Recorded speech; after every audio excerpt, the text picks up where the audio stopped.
All right, welcome to Changing the Stigma. In this show, as your host, my objective is to change your perspective of those with mental health, not just veterans, but also anyone in general that has any struggles with mental health issues and or disorders, struggling day to day. Maybe they're having a hard time getting out of bed, uh, going grocery shopping, going to work. Maybe they're struggling with the stuff they do at work. The whole focus of the show is to make sure we can have that open conversation when it comes in and around mental health itself. And stigma itself means dishonor, disgrace, and we need to change it. Mental health doesn't need to be that scarlet letter that people wear around and embarrassed to come forward and talk about. In this show, my aim is to change all that.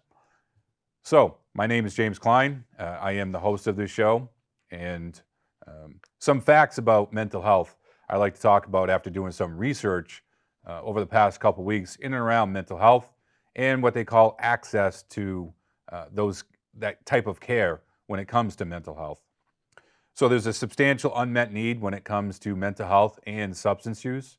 I know a lot of times substance use gets separated out from mental health, but a substance use disorder is also a mental health disorder and should be treated the same way. There's different ways of treating different disorders, but it's still a mental health disorder. So some of the stuff they did of a study from the past year is twice as many Americans had unmet mental health needs as they did with physical health needs.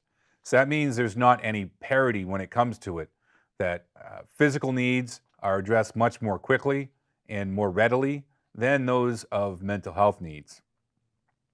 Nearly 40% of Americans report needing mental health services over the past year, and almost 25% reported needing substance use disorder services.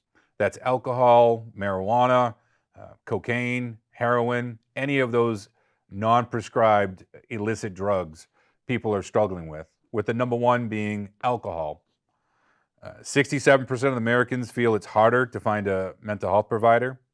And almost 70% of those folks said if they could get a mental health provider, they would be willing to get treatment for it. So why do we have this disparity between mental health and physical health? Why do we feel it's okay to call out of work for a cold versus we are too anxious about what might be happening at work, or we're too anxious about the drive to work or being stuck in traffic? Those are legitimate concerns, and those are things that can be addressed with any mental health provider. Because of the lack of mental health provider, all these Americans that were surveyed on the access of care and the ease of care talked about the different things that negatively get impacted when they are unable to get those services. So some of those things that they stood out when they did the survey was, number one, was personal relationships. They struggle with the personal relationships with folks that they're either with, or they might be trying to start, or even get started in the first place. If they're struggling with depression or anxiety or some type of other mental health disorder, and they can't leave their house, they can't go shopping, they're not going to meet other people. They could probably go online and meet some people from their house, but if you're too depressed to even get out of bed, or too depressed to make a meal, too depressed to take a shower, get dressed, you're wearing the same clothes for days on end, you're probably not going to go online and want to talk to people either. People get so severely depressed that they can't even find a way to talk to other people. They, again, stay in clothes for days on end. They don't even change it out. What's the point? But can you imagine if someone that was struggling with depression and they hadn't changed their clothes or showered in a week, hadn't eaten, they try to go online and chat with somebody to start up a relationship? Can you imagine what they physically look like if they were on camera? Even if they weren't on camera, maybe it was just on speaker. Maybe they're typing words. Now they're too depressed, they haven't been eating, they haven't been sleeping, maybe they sleep too much. And now some of the stuff they're typing online or messages they're sending don't make any sense. So that's going to hurt them when it comes to those type of relationships. Maybe they have family responsibilities and they haven't been doing those family responsibilities. And now they have their kids taken away, or they don't have a relationship with their kids, or now they're getting divorced because they haven't been open in communication with their spouse, whatever it might be. There's all these situations that happen because these needs are not met. Another one is work. Can you imagine if you're too anxious and you're too worried about your drive to work because you just got a new job and now you work down in Boston and you hear all the horror stories about the traffic and you don't want to have to be worried what's going to happen if you get stuck in traffic for 2 hours. Things could happen if there was an emergency. These are all things that people that suffer from an anxiety disorder could possibly worry about, and then they don't take that job. Maybe they start missing days because their anxiety gets the best of them. So they continue to spiral down. They don't find a way out. They raise their hand for help. And guess what? They find out that there are no options for them. Maybe they have to wait for 6 months to see a provider. So we need to do a better job when it comes to addressing the mental health and the providers that provide those services. Mental well-being. How many people feel comfortable talking to a friend, a coworker, their significant other, another family member, brother, sister, uncle, grandparent, about how they feel day to day, maybe from week to week? Not a lot of people come forward and have those discussions with those people or feel comfortable with it. Most people feel comfortable about talking about their medical issues. If they hurt their elbow, maybe they have high blood pressure, whatever medications they're taking. But when it comes to mental health, they don't have those discussions, and it makes them feel very, very uncomfortable when they start having those types of discussions with other people. Another one is an impact is because they don't come forward for that help, or they can't find the help because of various reasons, which I'll cover in a few minutes, is they start to turn to other substances, which I just mentioned in the beginning of the show. If you're bipolar and you're in a manic state, you might go on a binge where you drink alcohol nonstop for 3 days. You might get so depressed with your bipolar disorder that for 2 weeks, all you do is start using meth, you start using marijuana, you supplement it with alcohol. These are all things that impact you negatively because you're trying to find a way to cope with whatever you might be going through. Maybe you just lost a grandparent that raised you when you were younger and they just passed away and you kind of had lost a little bit of connection with them, and now you can't tell them how you felt about all the good things they did for them throughout your childhood raising you. Maybe you just lost a pet. Maybe you just had a change in jobs. Like I just mentioned, there's a lot of maybes that we could cover here. And now you're so stressed out and you try to go find the help and you can't get it, or you don't know where to find it. So now you go to what you think is going to help and you start drinking, you start smoking marijuana. Maybe you actually end up overdosing because some of the drugs you buy have things in it that you didn't know about. I've dealt with all kinds of people that end up smoking marijuana that's been laced with fentanyl or carfentanil. Maybe they take meth and it's mixed in with something else. That happens all the time, and people accidentally overdose. And that's because a lot of times they're dealing with stuff or they're trying to hide from stuff that they need to deal with. And a lot of it's related back to mental health disorders and the lack of the providers that are available, or the lack of services that are available, or even the costs that come into when it comes to mental health issues. So some of the barriers they talk about when they did this study are some of the things I've already mentioned. Number one is cost. It could be the insurance cost. Maybe the premiums are too high for you to pay to even have insurance, or maybe you don't have insurance and you got to pay out of pocket. Maybe the insurance only covers so many sessions, and you can only afford the copay for 6 out of the 8 that they cover. And that's another lack of services with insurances, where when it comes to mental health, they're less likely to cover less sessions, but they're more willing to cover a lot of things when it comes to medical issues. Another thing when it comes to cost is, depending on the type of provider that you do find, is whether or not they will even take the insurance that you have. So an example I can give you is the difference between an LICSW, which is a licensed independent clinical social worker, and a LCMHC, which is a licensed clinical mental health professional. So the insurance companies see this different way, including the federal government. So a licensed clinical mental health counselor, they're allowed to bill some private insurances and state insurance, which is Medicaid.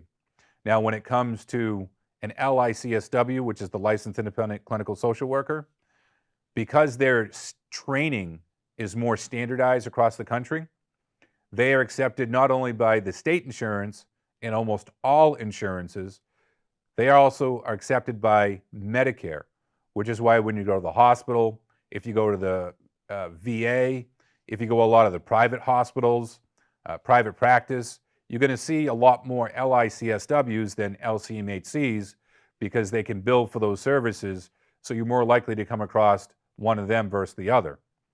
So if you end up finding, and you can't find an LI because they're in short supply right now, there's not a lot of them around there, and a lot of them get pulled away for other positions because there's such a need for those types of workers.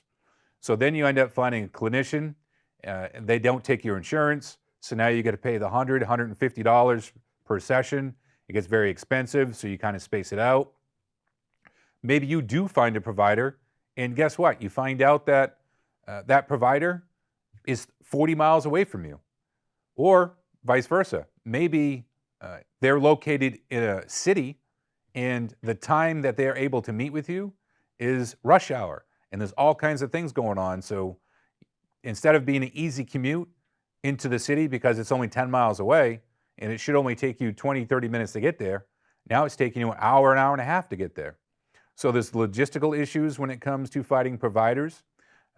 There's the costs that come into it, the location. Again, it could be too far away, or it could just be that the fact that they're in a city. You also have the type of treatment a lot of adults. Some adults prefer doing it on telehealth, but that can also hurt the individual by doing it on telehealth because those providers need to see all of you. They need to see your mannerisms, how you walk, how you speak, how you act, and you lose a lot of that when you do telehealth. But there are those individuals that the only way they can seek treatment or get the treatment initially is by doing it through telehealth. But you can also have restrictions with that. Maybe because you're not working, you don't have access to internet. Maybe you don't have a device that supports the type of software that provider uses for the type of telehealth. Because now, because of COVID, there's all these organizations that have created their own programs when it comes to doing telehealth. I can't even name all the different ones. There's Doxy and Zoom. There's just dozens of them out there, and some devices don't support all the different formats that these types of telehealth are run on. So there can be all kinds of different barriers that come into it that have a negative impact on there. Another one that stands out to me is the lack of availability. So even when you do find that provider, it's going to be very hard for you to maybe even get an appointment.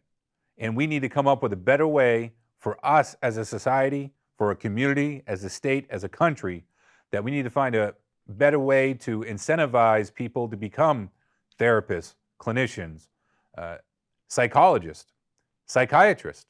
Do you know how there's a massive shortage just on child psychiatrists, not let alone adult psychiatrists?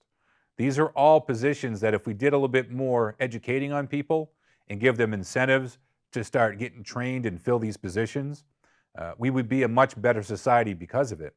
I can't imagine that if I was struggling day to day just to get done to eat, to shower, to even get dressed, that I would have to wait 3 to 8 months or longer just to get my first appointment to be able to talk to somebody. And initially, when you go to that first appointment, that's more like an assessment. That's like a history fact-gathering type of session when you go to see them. So it's not even until probably the next one after that that you probably get started in setting them kind of some short-term objectives or whatever your treatment plan is, because they're trying to get all that fact-finding information in the very beginning. So you could go quite a ways without actually getting any type of real feedback, real treatment, and you need it. So the longer you wait, the more you start to spiral out of control, and you have all these other things that negatively impact on you. I mean, if you're struggling to get out of bed, you're not going to be able to go to most of your jobs. Most jobs now in person, even a lot of the ones that you could telecommute and work from home, that becomes much, much harder when you can't even get out of bed and get on the computer and do the things that you need to do. And now a lot of the restrictions are being lifted where employers are requiring people to come on site at least 2 or 3 days a week, if not the entire week, versus working from home. And again, every workplace is different. But again, if you're struggling with a mental health issue, how are you going to provide for yourself if you can't even meet the minimum requirements, even if you could work at home and log in for the 8 hours or whatever the shifts are? Another thing that came out of this study was, and this was already a well-known fact in the mental health community, was women are much more likely to come forward for their mental health struggles and their mental health concerns than men are. Most men have been raised to be taught that that is a sign of weakness. If you talk about your emotions and how you feel and your mental health, and men are much more likely to turn to an illicit substance to help treat themselves than women will. And the substance of choice for most men to turn to is alcohol. So you can see how all these things start to spiral out of control when we can't have access to that. Another thing that we need to do is to get more people to come forward, because we are such a melting pot when it comes to not just our community and state, but as a country as a whole, with all kinds of different cultures. And I think that makes us such a stronger country as a whole, to learn all the different ways other people live, the food, the music, their experiences, and all the stuff that they bring back into our community. The struggle is a lot of these different cultures, when they get here, may not be educated when it comes to mental health issues. Some of them may not even believe in mental health issues. They could have different beliefs. An example that stands out to me is I was working with a young Haitian man, and he had schizophrenia and believed zombies were coming after him. So what we worked with him with was letting him know what he was going through. The struggle was trying to explain this to his family. His family was from Haiti, and they believe that when he had this onset of this schizophrenia, that this happened down in Haiti, and a witch doctor put a curse or a hex on him. And the solution wasn't to get services for his mental health, was to actually bring him back to Haiti and get this witch doctor to lift this hex. So more mental health providers, even PCPs, primary care physicians, all those people in the medical field, when they start to see this and recognize this, we all need to be educated in the different types of cultures, their different perspectives around mental health. That way we can find a way to adapt the way we educate people around mental health issues, and that they need to be addressed, and how successful people can be. Some other daily tips that I want to give here towards the end of the show has to do with some of the things that we can do to help out each day when it comes to changing that stigma behind mental health. One is to share your story around mental health.